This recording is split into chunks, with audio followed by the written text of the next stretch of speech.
Karachi police ने दहशतगर्दों पर जमीन तंग कर दी। मलिर बकरा पीढ़ी के करीब पुलिस ने दहशतगर्दों की मौजूदगी की इत्तला पर छापा मारा तो दहशतगर्दों ने फायरिंग कर दी। जवाबी कार्रवाई में 8 दहशतगर्द मारे गए। 2 की शनाख्त कलअदम तंजीम के टांक के अमीर गुलजमान और ताज उर्फ लाला के नाम से की गई। दहशतगर्दों से असला और एक लैपटॉप बम भी बरामद हुआ।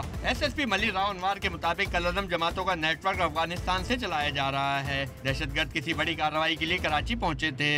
ज्यादातर देखें अफगानिस्तान से इसका जो है वो नेटवर्क चल रहा है और अफगान भी इसमें कुछ शामिल हैं। सारे अफगान इस तरह के नहीं हैं, लेकिन मजीद कुछ अफगानी शामिल हैं। राव अनवार के मुताबिक मारे गए दहशतगर्दों में कम उम्र लड़का भी शामिल है, जिसे खुदकश हमले के लिए इस्तेमाल किया जाना था और इसका हदफ मलिर जेल, एयरपोर्ट या सिक्योरिटी प्रिंटिंग प्रेस हो सकता था। मुल्जिमान डॉक्टर, उलमा और अहम शख्सियात की टारगेट किलिंग में भी मुलव्विस हैं।